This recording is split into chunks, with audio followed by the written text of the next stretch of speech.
तर light house foundation वेद व्यक्तित्वाचा या कार्यक्रमामध्ये आपल्या सर्वांचं सहर्ष स्वागत. लाईट हाऊस फाउंडेशनच्या वतीनं वेगवेगळ्या क्षेत्रातील उल्लेखनीय काम करणाऱ्या व्यक्तींच्या मुलाखती आम्ही घेत असतोय आणि या मुलाखतींना लोकांच्याकडून भरघोस असा प्रतिसाद मिळतोय. या प्रतिसादाबद्दल सर्वांचे मनापासून आभार मानतो आणि आज देखील एक वेगळी मुलाखत घेणार आहोत आम्ही, की या मुलाखतीचं महत्व असं की या मुलाखत ही आम्ही झूमद्वारे घेतोय. प्रत्यक्षात जाऊन मीटिंग घेण्याचा अजेंडा आमचा आहे, पण आज सर आपल्यासोबत रायगडवरून आहेत, त्यामुळं आम्ही झूमवरून ही मीटिंग घेतोय. तर सरांचं कार्याचं वैशिष्ट्य किंवा सरांचं कार्य सांगत असताना मला आनंद होतोय की भारतीय राज्यघटना संविधान, जे संविधान आहे ती संविधानाची मूल्य भारतीयांच्या पर्यंत किंवा आपल्या नागरिकांच्या पर्यंत रुजावीत, या अनुषंगानं सरांचं कार्य अनोखं आहे. मुलांच्या मध्ये संविधानाची मूल्ये रुजावीत या अनुषंगाने देखील सर कार्य करत आहेत. तर अशा वेगळं कार्य करणाऱ्या सरांच्या बरोबर बोलायला मला फार आनंद वाटतो. तर आज आपल्या सोबत आहेत नूरखान पठाण सर, हे रायगडवरून आमच्या सोबत आहेत. तर लाईट हाऊस फाउंडेशन वेद व्यक्तित्वाचा या कार्यक्रमामध्ये मी सरांचं सहर्ष सहर्ष असं स्वागत करतो. धन्यवाद. सर मला सांगा की आपलं जे संविधान रुजवण्याचं कार्य चालू आहे महाराष्ट्रामध्ये, संपूर्णपणे तुमचं जे काही संघटन आहे किंवा जे काही कार्य चालू आहे त्याविषयी बोलत असताना मला सांगा सर, आपल्याला हे जे काही कार्य आहे हे वेगळं कार्य आहे, तर या कार्याची प्रेरणा आपल्याला कुणाकडून मिळाली किंवा कशी मिळाली? नमस्कार बंधूंनो आणि भगिनींनो. खरं तर मी आपल्या सर्वांचा मनपूर्वक आभार व्यक्त करतो की आपण आपल्या चॅनलच्या माध्यमातून मला सर्वांसोबत सुसंवाद साधण्याची एक संधी उपलब्ध करून दिली. भारतीय संविधान हा जो विषय आहे, या विषया संदर्भामध्ये जनजागृती करणं ही खरं तर काळाची गरज आहे. आणि एक अंधश्रद्धा निर्मूलन समितीचा कार्यकर्ता म्हणून मी जेव्हा वेगवेगळ्या गावांमध्ये, वेगवेगळ्या समूहांमध्ये, वयोगटामध्ये जेव्हा बोलत होतो, त्यावेळेला भारतीय संविधानाविषयी जेव्हा जस्ट थोडी प्राथमिक माहिती जरी विचारली, तरी ती सर्वसामान्य लोकांना म्हणण्यापेक्षा अगदी विद्या विभूषित लोकांना सुद्धा त्याविषयीची माहिती परिपूर्ण असल्याची दिसून येत नव्हती. अगदी प्राथमिक माहिती सुद्धा लक्षात नसल्याचे दिसून येत होते. त्यामुळे सर्वसाधारणपणे आपला भारतीय स्वातंत्र्याचा जो लढा आहे, तो ज्या ज्या महापुरुषांनी ज्या ज्या उद्देशांना आणि आदर्शांना डोळ्यासमोर ठेवून लढलाय, त्या सगळ्या आदर्शांना आणि उद्देशांना एक संपूर्ण स्वतंत्रता बहाल करण्याच्या दृष्टीने विश्वरत्न डॉक्टर बाबासाहेब आंबेडकरांनी आपले भारतीय संविधान बनवलं. आणि नेमकं हे संविधान जर लोकांना लक्षात येत नसेल, तर मग त्या संविधानाचं ज्यांच्यासाठी ते बनवण्यात आलेलं आहे त्यांच्यासाठी नक्की फायदा काय आहे, हा विचार मनात येत होता. आणि मग ज्या पद्धतीने आपल्या सर्व महापुरुषांनी आपलं संपूर्ण आयुष्य लोकांच्या उद्धारासाठी घडवलेलं आहे, त्या महापुरुषांना आपण जर आपली प्रेरणा बनवली नाही आणि त्या मार्गावर जर आपण चाललो नाही, तर मग आपण त्यांचे अनुयायी कसं काय स्वतःला म्हणू शकतो? निश्चितच हे सर्व काम करण्यामागे हा सर. ती विश्वरत्न डॉक्टर बाबासाहेब आंबेडकर आणि आपल्या सर्व महापुरुषांनाच मी डोळ्यासमोर ठेवून त्यांच्याच प्रेरणेने हे सर्व काम करत आहे. कारण यांच्यापेक्षा मोठी प्रेरणा या जगात असू शकत नाही, असं माझं ठाम मत आहे. कारण यांनी केवळ विचारच मांडले नाहीत, तर त्या विचारांच्या परिपूर्णतेसाठी आपलं अख्खं आयुष्य झिजवलेलं आहे. त्यांच्या आयुष्यावर आपण जर नजर टाकली तर पदोपदी आपल्या हे लक्षात येईल की हेच महापुरुष असे आहेत की जे आपल्याला केवळ विचारच नाही, तर कार्यकृतीतून प्रेरणा देखील देतात. त्यामुळे माझ्या ह्या सर्व कार्याची जी प्रेरणा आहे ते विश्वरत्न डॉक्टर बाबासाहेब आंबेडकर आणि सर्व बहुजनवादी महापुरुष आहेत.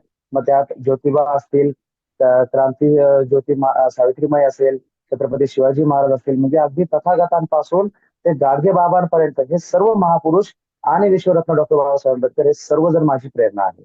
हो सर, हो सर, खूप छान. म्हणजे महापुरुषांच्या प्रेरणेतून तुम्ही या कार्याची सुरुवात केली. खूप चांगलं कार्य आहे की या संविधानाची मूल्य रुजली पाहिजेत.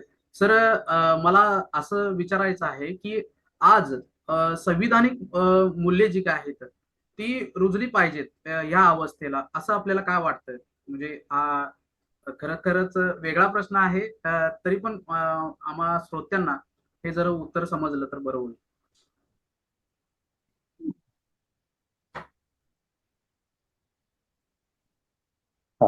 निश्चितच मला या प्रश्नाचं उत्तर द्यायला आवडेल. कारण तुम्ही जर लक्षात घेतलं तर संविधान म्हणजे ते केवळ हॅलो सर. हा अतिशय सुंदर आणि महत्वाचा प्रश्न सर आपण विचारलेला आहे. खरं तर संविधान जर म्हटलं आपण केवळ आपल्याच नाही तर कोणत्याही देशाचं जर संविधान आपण बघितलं तर ते प्रचंड संघर्षामधून तयार होते. ते कधी सहजासहजी तयार होत नाही कारण ते देशाचे सर्वोच्च कायदेशीर दस्तऐवज असतं. हा. आणि हे दस्तऐवज काही असे चला बसलो मनात आल्याने तयार झालं असं होत नसतं. बरोबर. प्रचंड संघर्ष असतो या सगळ्या गोष्टींमध्ये. आणि आपल्या देशाचं जे संविधान आहे ते तर यापेक्षा डबलच्या संघर्षात तयार झालेलं आहे. कारण आपल्या संविधानाचा जो मार्ग आहे निर्मितीचा तो केवळ एक नव्हे तर दोन दोन स्वातंत्र्य लढ्यांमधून जातो. एक तर राजकीय स्वातंत्र्याचा लढा होता जो उघड उघड आपण इंग्रजांविरुद्ध लढत होतो. आणि साधारणतः 15 ऑगस्ट 1947 ते गेले. राजकीय स्वातंत्र्याचा लढा तिथं थांबला असं आपण म्हणूया. परंतु यापेक्षाही जो सगळ्यात महत्वाचा होता आणि जो अजूनही थांबलेला नाही असं आपण म्हणू शकतो तो होता सामाजिक स्वातंत्र्याचा लढा. आणि हा सामाजिक स्वातंत्र्याचा लढा हा काही आजकालचा नाहीये, हा पिढ्याचा आहे. अगदी कितीतरी हजारो वर्षांचा हा लढा आपल्या इथं लढला जातोय. वेगवेगळ्या कालखंडात वेगवेगळ्या महापुरुषांनी या सगळ्या स्वातंत्र्य लढ्याचं नेतृत्व केलेलं आहे. आणि सामाजिक पारतंत्र्याच्या संदर्भामध्ये ज्या ज्या मुद्द्यांना घेऊन आदर्शांना घेऊन आपले सर्व महापुरुष सातत्याने लढा लढत आले त्या मूल्यांना आणि त्या अधिकारांना हक्कांना समाजामध्ये प्रस्थापित होणं हे या सामाजिक स्वातंत्र्य लढ्यामागची मुख्य प्रेरणा होती. आणि या सगळ्या दोन्ही स्वातंत्र्य लढ्यांमधून जी काही समाज व्यवस्था निर्माण झाली पाहिजे त्यातून राजकीय व्यवस्था निर्माण झाली पाहिजे अशी संपूर्ण स्वतंत्रता मिळवून देण्याचं काम विश्वरत्न डॉक्टर बाबासाहेब आंबेडकरांनी आपल्या या संविधानाच्या माध्यमातून केलेलं आहे. म्हणजे हे केवळ एक राजकीय स्वातंत्र्य लढ्याबद्दलच बोलतो का तर नाही.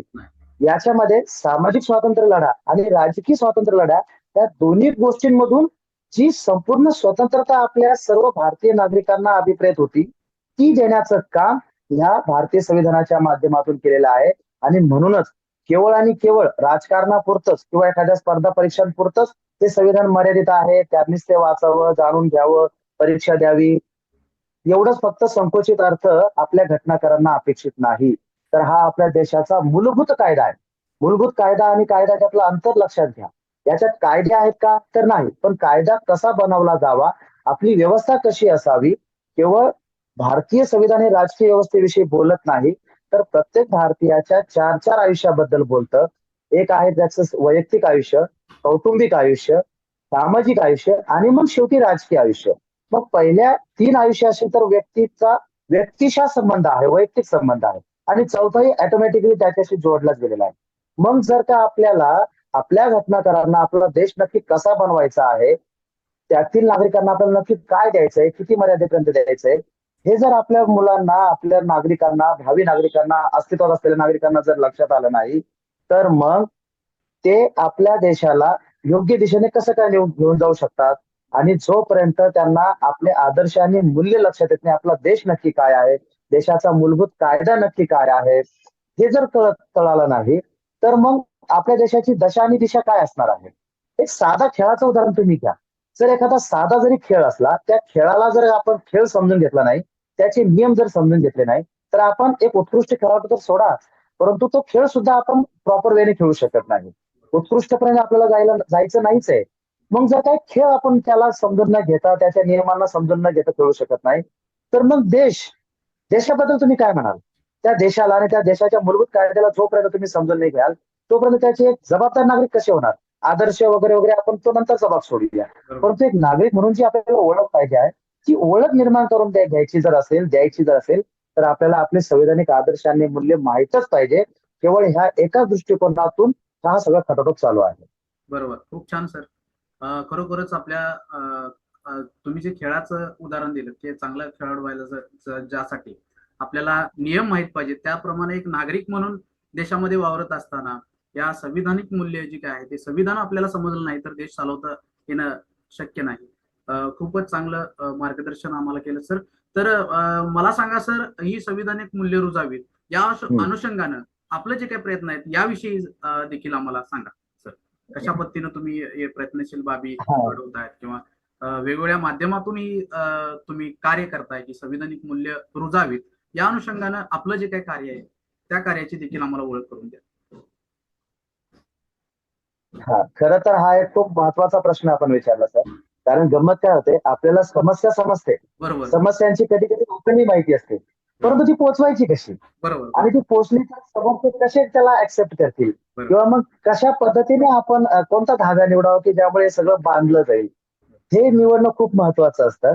आणि आजचा जर जमाना तुम्हाला माहितच आहे की वाचण्यापेक्षा नाचण्यात आम्हाला जास्त आनंद आहे. बरोबर आणि आहे बरोबर. अशा वेळेला आपली जी काही व्यवस्था आहे तर ती बऱ्यापैकी वाचनापासून थोडी दूर होताना दिसत आहे.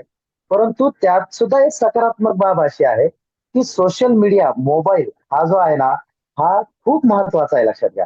म्हणजे त्याचे जेवढे वाईट परिणाम दिसतात, तेवढेच आपण त्याला चांगल्या पद्धतीमध्ये सुद्धा कन्व्हर्ट करू शकतो. बरोबर याचा विचार पहिल्यांदा डोक्यामध्ये, की असं कोणतं माध्यम आहे की जे पर्टिक्युलरली लोकांची इच्छा असो अगर नसो, ते 100% बघणार, स्वतःजवळ बाळगणार. आणि तो आता सध्याच्या घडीला एकमेव आहे म्हणजे मोबाईल, की मोबाईल जो सगळ्यांच्या हृदयाजवळ असतो. बरोबर हा, हृदयाजवळ त्याच्याशिवाय दुसरी कोणतीच गोष्ट नसते, हे लक्षात घ्या. बरोबर पैसे सुद्धा आता पाकिटात मागच्या बाजूला गेलेत. बरोबर वरच्या खिशामध्ये आजही आमचा मोबाईल आहे, त्याची जागा अजून बदललेली नाही. बरोबर आणि मग अशा हृदयाजवळ राहणाऱ्या वस्तूचा जर आपण उपयोग केला तर मग असं करत असताना लोकांना काय आवडतं, लोकांना कशा पद्धतीने किती मर्यादेपर्यंत आवडतं, याचा विचार केला. आणि मग संविधान समजून सांगत असताना आपण जर जेव्हा लोकांना सांगतो की संविधान समजून घ्या, वाचा, म्हणतो बरोबर आहे. परंतु संविधानात जर आपण वाचायला सुरुवात केली तर हम्म. संविधानाची जे प्रत्येक आर्टिकल आहे, कायद्याची थोडीशी अवघड भाषा आहे. हो. आपण काय प्रत्येक भारतीय नागरिक हा कायद्याचा जाणकार आहे अशातला भाग नाही. चांगल्या चांगल्या लोकांना त्याच्यातली भाषा लक्षात येत नाही. आणि सोबतच आणखीन एक छोटीशी अडचण माझ्या नजरेत अशी आली होती की कायद्याची सरळ सरळ वाक्य आहेत, त्याची मागची पुढची पार्श्वभूमी नाही किंवा त्याच्या अनुषंगाने बनलेले कायदे, योजना किंवा आपल्याशी नक्की त्याचा कसा संबंध संबंध आहे, याचं विश्लेषण आपल्या संविधानामध्ये नाहीये. त्यामुळे गंमत काय होते की ते वाचत असताना ती कायद्याची किचकट भाषा आणि संदर्भ लक्षात न आल्याने ते थोडंसं अवजड होतं, बोजड होतं. आणि मग काही पानं आपण वाचतो, उत्साहाने वाचायला घेतो, परंतु थोड्या वेळानंतर ते पुढची लाईन वाचवली जात नाही. नाही हेही कटू वास्तव आहे. नाही हे नाही, खरंच ऍक्सेप्ट करा खरंच आहे. अथवा करू नका, पण ते कटू वास्तव आहे. हा. कायद्याची आणि जड मग भाषा आपण आहे ते आणि ठेवून देतो, असं ठेवतो सामान्यांच्या की पर्यंत नंतर पोहोचत नाही. ते एक्झॅक्टली. आणि नंतर मग ते आपण कधी उघडतो, कधी उघडून बघत पण नाही असा विषय. मग ही समस्या होती. या सगळ्या समस्या आपल्याला समजून घ्यायच्या होत्या. मग या समस्येवर तोडगा काढण्यासाठी खूप सायकोलॉजिकली पद्धतीने काय केलं, की या संविधानाच्या अनुषंगाने अगदी संविधान म्हणजे काय, इथून सुरुवात केली.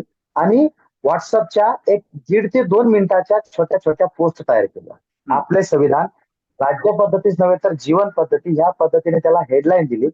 संविधानाला केवळ राज्य पद्धतीमध्ये अडकवून न ठेवता त्याला एक जीवन पद्धतीशी जोडणारा मसुदा त्याच्यामध्ये मांडण्याचा प्रयत्न केला, की जो आपल्या घटनाकारांना, बाबासाहेबांना अभिप्रेत होता, अपेक्षित होता. आणि त्या पद्धतीने जीवन पद्धतीच्या अँगलने प्रत्येक अनुच्छेद हा साध्या सोप्या भाषेमध्ये मांडण्याचा प्रयत्न केला. केवळ शब्दशः भाषा वापरली नाही, तर त्या अनुच्छेदाची पार्श्वभूमी काय होती, बाबासाहेबांनी किंवा घटना समितीमध्ये ते नक्की काय चर्चा होऊन ते मांडण्यात आलं, त्या अनुच्छेदाचा आपल्याशी नक्की काय संबंध आहे, त्या छेदाच्या अनुषंगाने कोणते कायदे बनवण्यात आलेले आहेत, कोणत्या योजना आहेत किंवा त्या अनुषंगाने जर घटना घडल्या तर तिथे त्या अनुच्छेदाचा कसा वापर करण्यात आलेला आहे. सुप्रीम कोर्टात जर एखादी केस गेली असेल त्या अनुच्छेदाने किंवा अनुच्छेदाच्या अनुषंगाने, तर सुप्रीम कोर्टाने त्याचं कसं इंटरप्रिटेशन केलेलं आहे, कारण तो अधिकार सुप्रीम कोर्टात आहे, बरोबर नाहीये अनुच्छेदाचं विश्लेषण म्हणजे त्याचा अर्थ भावार्थ लावण्याचा. हम्म. तर मग त्यांनी काय नक्की म्हटलेलं आहे त्याबद्दल. तर ह्या सगळ्या गोष्टींना छोट्या छोट्या पोस्टच्या माध्यमातून मांडून एक शृंखला तयार केली.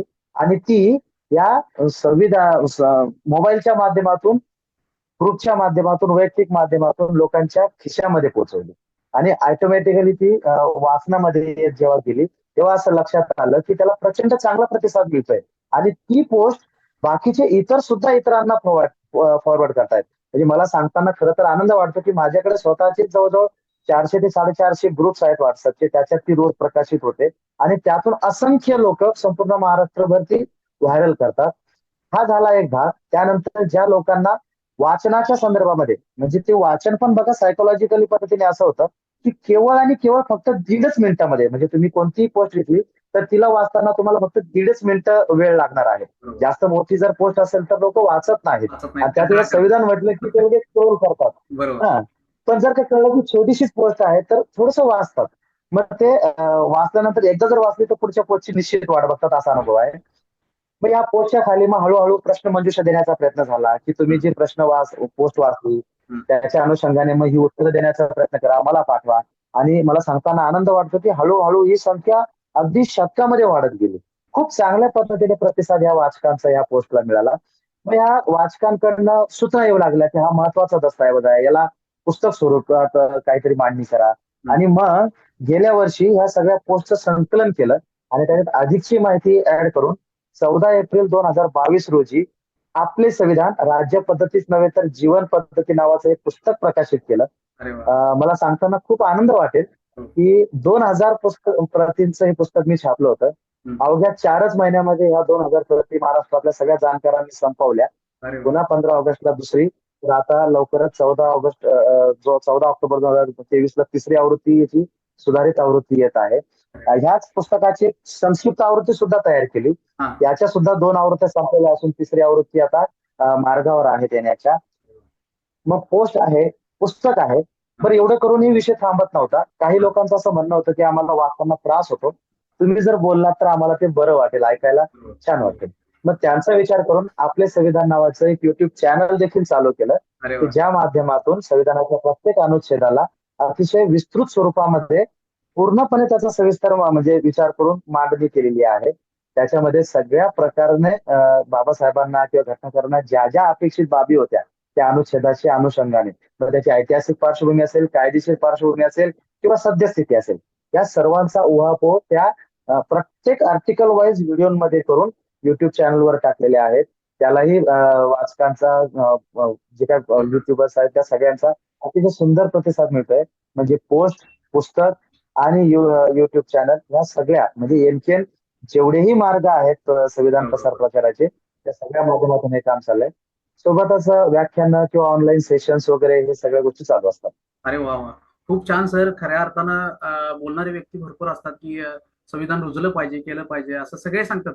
पण ते करण्यापाठीमाग थोडीशी कमी पडतात किंवा कार्यक्षमता किंवा तत्परता जी काय असायला लागते किंवा आपल्या कार्यातून ते जाणवलं पाहिजे, ते दिसलं पाहिजे, आपण ते कार्य हाती घेतलं पाहिजे. तर अशी लोक कमी पडतात किंवा कमी भेटतात आपल्याला. पण तुम्ही एकही असा मार्ग सोडलेला नाही की जिथं संविधान आपल्याला समजायला पाहिजे.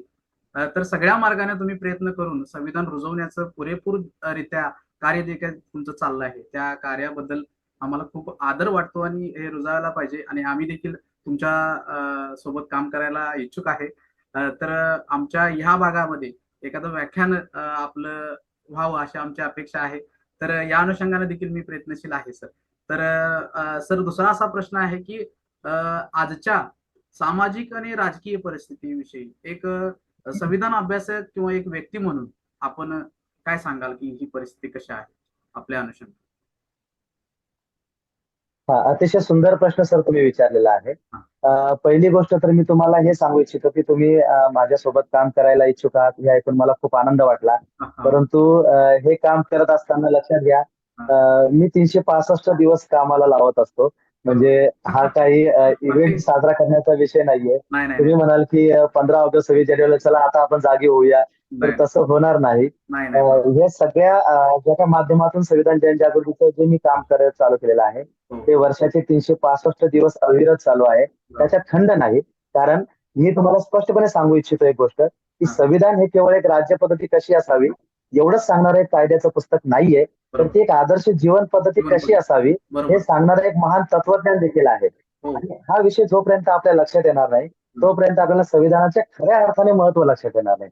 त्यामुळं निश्चितच आपलं स्वागत आहे आमच्या सोबत काम करत असताना. आनंदाची गोष्ट आहे. दिवस काम करायला तयार आहे सोबत.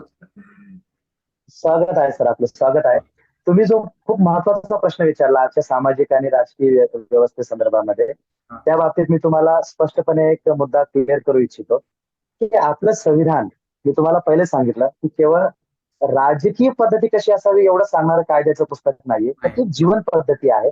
कारण आपल्या संविधानामध्ये केवळ राजकीयच व्यवस्थेबद्दल भाष्य करण्यात आलेलं आहे असं नाही. आपल्या संविधानामध्ये मी अगोदरच उल्लेख केल्याप्रमाणे केवळ राजकीय भाष्यच केलेलं नाहीये, तर प्रत्येक व्यक्तीच्या 4 आयुष्याबद्दल भाष्य केलेलं आहे. मध्ये त्याचं वैयक्तिक असेल, कौटुंबिक असेल, सामाजिक असेल, त्या सगळ्या आयुष्याविषयी संविधान भाष्य करते. अशा वेळेला ही आदर्श आणि मूल्य जोपर्यंत म्हणजे समाजाच्या प्रत्येक व्यक्तीमध्ये घटकामध्ये ती प्रसारित होत नाहीत, त्यांच्यामध्ये ती प्रस्थापित होत नाहीत, तोपर्यंत हा. हा जोपर्यंत आपल्या भारतीय संविधानामध्ये प्रत्येक व्यक्तीच्या 4 आयुष्याबद्दल जे भाष्य केलेलं आहे, ते संविधानाच्या आदर्श आणि मूल्यांना जोपर्यंत त्यांच्यामध्ये इम्प्लिमेंटेशन होत नाही, ते रुजत नाहीत, किंवा रुजून नाही तर प्रस्थापित होत नाहीत, तोपर्यंत आपली ही सगळी जी व्यवस्था आहे ती संविधानमय होऊ शकत नाही. लक्षात घ्या. महत्वाचा मुद्दा असा आहे की सामाजिक व्यवस्थेचं प्रतिबिंब हेच राजकीय व्यवस्थेमध्ये असतं. राजकारणी काही चंद्रावरनं मंगळावरनं आलेले नाहीयेत, हे लक्षात घ्या. ते ह्या समाजाचे, ह्याच सगळ्या व्यवस्थेचे भाग आहेत, घटक आहेत. म्हणजे ज्या पद्धतीची व्यक्तीचा विचार असतो, तोच विचार कुटुंबाचा असतो. जसे कुटुंब बहुसंख्य कुटुंबांचे विचार असतो, त्याच दिशेने समाज विचार करत असतो. आणि ज्या समाजाचा जो बहुसंख्य लोकांचा विचार असतो, त्याच प्रतिबिंब हे राजकारणामध्ये उमटत असतं. आणि म्हणून मला असं वाटतं की आजच्या घडीला जी काही सामाजिक व्यवस्था असेल किंवा राजकीय व्यवस्था असेल, ती ज्या दिशेने चालली असेल, ती दिशा असं. हा हा. मला असं सांगायचं आहे की जोपर्यंत संविधानिक आदर्श आणि मूल्य प्रत्येक व्यक्तीमध्ये रुजणार नाहीत, ते घरात इम्प्लिमेंट होणार नाही. घरात जोपर्यंत होणार नाही, ते समाजात जाणार नाही. समाजात जोपर्यंत होणार नाही, त्याचं प्रतिबिंब राजकीय स्वरूपामध्ये उमटणार नाही. म्हणजे सांगण्याचं तात्पर्य मी तुम्हाला थोडंसं एक उदाहरण देऊन सांगू इच्छितो की भारतीय संविधानामध्ये स्वातंत्र्यता, समता, बंधुता या सगळ्या गोष्टींचा वापर केलेला आहे. मग आता जर का आपण अनुच्छेद 14 बघितला, समानतेचा अधिकार जो आहे, मग समानता फक्त राज्याकडनं किंवा शासनाकडनंच सामान्य नागरिकांना मिळावी एवढंच अपेक्षित आहे का? म्हणजे राज्याने समानतेने सगळ्यांशी वागावं, परंतु एक व्यक्तीच्या व्यक्ती हा जो विषय अनुच्छेद 19 नुसार आपल्याला जे अभिव्यक्ती स्वातंत्र्य मिळाले, मग ती फक्त राज्याने आम्हा नागरिकांनाच देण्यापुरती मर्यादित ठेवावी का? मग मी व्यक्तीच्या व्यक्ती स्वरूपामध्ये वावरत असताना इतरांचं ते स्वातंत्र्य नाकारावं का? मेरी आवाज सुनो फक्त, मी म्हणेल तीच पूर्व दिशा, तुमच्या मताला किंमत नाही, असं बोलून चालेल का? म्हणजे सांगण्याचं तात्पर्य लक्षात घ्या की संविधानाचे आदर्श आणि मूल्य आहेत ते केवळ राज्याने नागरिकांना देण्यापुरतेच मर्यादित आहेत का? तर नाही, तर व्यक्तिशः व्यक्तीने देखील स्वतः ते अंगीकारून इतरांसोबत वागताना त्यांचा अंगीकार करायचा आहे, त्यांचा स्वीकार करून तसं वागणुकीतून दाखवायचं आहे, हे अभिप्रेत आहे. आणि म्हणूनच आम्ही काय म्हटलं होतं की हे संविधान आम्ही स्वतः अर्पण करत आहोत. आम्ही हे स्वतःला अर्पण केलेलं आहे, केवळ राज्य पद्धतीच्या दृष्टीने नाही, तर आमच्या वागणुकीतून सुद्धा ह्या सगळ्या गोष्टी त्या इम्प्लिमेंट होत जाणार आहेत. जेव्हा या संविधानिक आदर्श आणि मूल्यांच्या आधारावर समाज व्यवस्था निर्माण होईल, त्याच वेळेला खऱ्या अर्थाने बहुसंख्य समाजाचं प्रतिनिधित्व करणारे जे नेते आहेत, जे राजकीय मंडळी आहेत, ते साहजिकच ह्या विचारांनी प्रेरित होऊन तशी व्यवस्था निर्माण करण्यासाठी धडपडतील. शेवटी राजकीय नेते काही चंद्रावरनं किंवा मंगळावरनं आलेले नाहीयेत, ते इथल्या समाज व्यवस्थेचा भाग आहे. आणि बहुसंख्य समाज व्यवस्थेला जे गोष्टी आवडत असतात, ज्या मुद्द्यांवर बहुसंख्य समाज विचार करतो की असं आमच्या नेत्याने मांडावं, राजकीय नेते तेच मांडत असतात. त्यामुळे आपल्याला जर का राजकीय व्यवस्था स्वतः संविधानमय करायची असेल, अर्थात ती राजकीय व्यवस्थेतून दिसते, परंतु ज्या असंविधानिक मुद्द्यांना घेऊन आपल्या बहुतांश निवडणुका लढवल्या जातात, त्या असंविधानिक मुद्द्यांना घेऊन आहेत, हेच मुळात आपल्या बहुसंख्य नागरिकांना लक्षात येत नाही. कारण नेमक्या निवडणुका कोणत्या मुद्द्यांवर लढवल्या जाव्या याचं सुद्धा स्पष्ट दिशादर्शन आपल्या संविधानाच्या अनुच्छेद 36 ते 51च्या दरम्यान जीपीएसपी म्हणजे directive principles of state policy म्हणून ज्याला आपण म्हणतो भारतीय संविधानामध्ये जे जी राज्य धोरणाची नीती निर्देशक तत्व सांगितलेली आहेत, त्याच्यामध्ये स्पष्ट मांडलेलं आहे की आपल्याला कोणकोणत्या आधारांवरती एखाद्या राजकीय पक्षाचं म्हणा, राजकीय व्यक्तीचं म्हणा, मूल्यमापन करायचं आहे. आणि त्या आधारावर तो त्या मूल्यमापनात खरा जर उतरत असेल, तर त्याला आपल्याला पुढच्या वेळेला मताच्या माध्यमातून बक्षीस द्यायचं आहे की दुसऱ्यांना मत देऊन शिक्षा द्यायची, ते आपल्याला ठरवायचं आहे. आणि म्हणून डीपीएसपीचा सगळा अधिकार, त्याचं परीक्षण करण्याचा अधिकार हे जागरूक मतदात्यांवर आपल्या घटनाकारांनी सोपवला होता. जागरूक मतदाता हा लोकशाहीचा प्रमुख कणा आहे असं म्हटलं होतं. आणि म्हणून ते न्यायालयाकरवी लागू करता येणार नव्हते, तर ते नागरिक त्याची चिकित्सा करतील असं आपल्या चर्चेदरम्यान ठरलं होतं. म्हणजे हे जे संविधानिक मुद्दे आहेत, ते संविधानिक मुद्द्यांना डोळ्यासमोर ठेवून ज्या गोष्टी घडल्या पाहिजे त्या न होता कितीतरी असंविधानिक मुद्द्यांना फोकस होतो. आणि म्हणून मला असं वाटतं की राजकीय आणि सामाजिक व्यवस्था जर का आजची जी काही समजा आपल्याला असं वाटत असेल की संविधानिक आधारावर नाहीये किंवा भरकटली आहे किंवा जे काही तुम्हाला त्याबद्दल तुमचं मत असेल, आणि ती जर का तुम्हाला परत संविधानमय करायची असेल, तर निश्चितच आपल्याला केवळ घराघरातच नव्हे तर मनामनात आपल्याला आपल्या संविधानिक आदर्शांनी मूल्ये पोहोचवावी लागतील, तेव्हाच खऱ्या अर्थाने आपल्याला हवी असलेली संविधानिक व्यवस्था आपण निर्माण करू शकतो असं मला वाटतं. हो हो सर, हो. खूप छान. आपल्याला टाइम संपत आलाय मीटिंगचा सर. थोडक्यात एक शेवटचा प्रश्न तुम्हाला विचारतो सर. आजच्या तरुणांना आपण काय मार्गदर्शन कराल? एक 2च मिनिटं सर. सुंदर असा प्रश्न सर तुम्ही विचारलेला आहे. हा. आजचे जे तरुण आहेत खरं तर ते खूप समजदार आहेत तसं बघायला गेलं तर. प्रत्येक गोष्टीची जे चिकित्सा करतात आणि ते खूप ऍडव्हान्स जनरेशन आहेत. म्हणजे त्यांना खऱ्याला खोटा आणि खऱ्याला खरं आणि खोट्याला खोटं बोलण्याची धमक त्या तरुणांमध्ये निर्माण झाली पाहिजे. खरं तर आजची तरुण पिढी जी आहे तर ती हायटेक पिढी आहे, हे लक्षात घ्या. त्यांना आता T20चा जमाना असल्या कारणाने ते फारशा फाफत पसाऱ्यामध्ये अडकत पडत नाहीत. परंतु ह्या सगळ्या व्यवस्थेमध्ये सगळ्यात महत्वाचा जर कणा असेल तर ती तरुण पिढीच आहे. कारण ते आपल्या देशाचं भविष्य पण आहे आणि उद्या त्यांच्याच खांद्यावर आपल्या देशाची सर्व धुरा आहे. म्हणजे केवळ सामाजिकच नव्हे तर राजकीय व्यवस्था सुद्धा, एकंदरीत सगळीच व्यवस्था, कौटुंबिक, सामाजिक, राजकीय या सगळ्या व्यवस्थांचं भार जे आहे तर ह्या तरुणांवर आज ना उद्या पडणार आहे. अशा वेळेला हा तरुण जर खऱ्या अर्थाने आपल्या महापुरुषांना अपेक्षित असलेल्या सगळ्या आदर्श आणि मूल्यांना, संविधानिक व्यवस्थांना जर जाणणारा असला, सुदृढ असला, अशा सुदृढ खांद्यावर जर का ही जबाबदारी देशाची आली तर निश्चितच ते आपल्या देशाला असं. असे सुदृढ खांद्यांवरती जर का आपल्या देशाची जबाबदारी गेली तर निश्चितच ते आपल्या देशाला खूप चांगलं दिशेला घेऊन जाऊ शकतात. संविधान सभेमध्ये आपल्या शेवटच्या भाषणात 25 नोव्हेंबर 1949 रोजी बाबासाहेबांनी लोकशाहीच्या भवितव्याबाबत चिंता करताना एक मत व्यक्त केलं होतं. त्याचा आपण गांभीर्याने विचार केला पाहिजे. त्यात त्यांनी असं म्हटलं होतं की भक्ती भक्ती हा जो विषय आहे तर तो कदाचित अध्यात्मामध्ये मोक्षाचा मार्ग ठरू शकतो, परंतु राजकारणामध्ये मात्र तो अधपतनाचा आणि हुकुमशाहीकडे घेऊन जाणारा मार्ग ठरतो. अशा वेळेला माझी तरुणांना निश्चितच एक विनंती वजा सूचना राहील. अशा वेळेला माझी सर्व माझ्या तरुण मित्रांना एक विनंती अशी राहील की त्यांनी कोणत्याही व्यक्तीकडे, कोणत्याही विषयाकडे, कोणत्याही गोष्टीकडे केवळ डोळे झाकपणे न बघता, केवळ भक्ती मार्गाने न जाता निश्चितच चिकित्सक पद्धतीने जावं. संविधानातील आदर्शांनी मूल्यांना समजून घ्यावं. त्या चौकटीत प्रत्येकाची चिकित्सा करावी.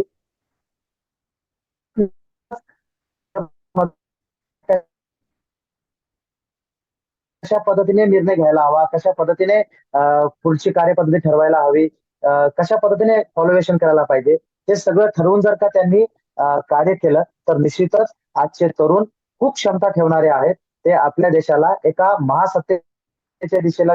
परंतु हे सांगत असताना मी आणखीन एक गोष्ट महत्वाची त्याच्यात नमूद करेल की आपल्याला आपला देश कसा घडावा असं आपल्या घटनाकारांना अपेक्षित होतं.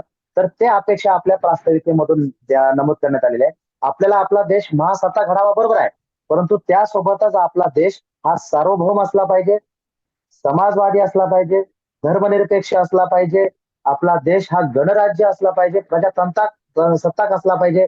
अशा पद्धतीच्या ज्या अपेक्षा आपल्या संविधानाच्या माध्यमातून आपल्या घटनाकारांनी केलेल्या आहेत तर त्या अपेक्षांना पूर्ण करण्याची जबाबदारी ही प्रत्येक तरुणाने उचलली पाहिजे. एवढंच मी आजच्या आपल्या या माध्यमातून तरुणांना सांगू इच्छितो. खूप छान सर. आपल्यासोबत मीटिंग करायला आणि आपली जे काही विचार होते ते ऐकायला मला खूप बरं वाटलं. आमच्या श्रोत्यांना देखील ते खूप बरं वाटेल अशी अपेक्षा बाळगतो. आज आपण बोललात किंवा आज आपल्यासोबत आपली जी काही चर्चा झाली ती खरोखरच एक वैधानिक आणि वैध अशी चर्चा होती की इतरांना खरोखरच ती प्रेरणादायी ठरेल आणि आम्हाला देखील ती प्रेरणादायी आहे. आपल्यासोबत बोलायला मला खूप आनंद झाला. आपण आपलं मार्गदर्शन असंच लाभावं. आमच्यासोबत तुमच्या मार्गदर्शनाची आम्हाला गरज आहे सर. आपण यावेळी वेळ काढून मला जी काही मीटिंगसाठी वेळ दिली त्याबद्दल आपले मनापासून आभार. तर अशाच नवनवीन व्हिडिओ आणि असेच मार्गदर्शक व्हिडिओ आम्ही आमच्या फाउंडेशनच्या वतीनं टाकत असतो. याला प्रतिसाद असावा अशी अपेक्षा बाळगतो आणि या ठिकाणी सरांनी वेळ दिला. पुन्हा एकदा सरांचा आभार मानतो आणि थांबतो. धन्यवाद. Thank you sir. धन्यवाद.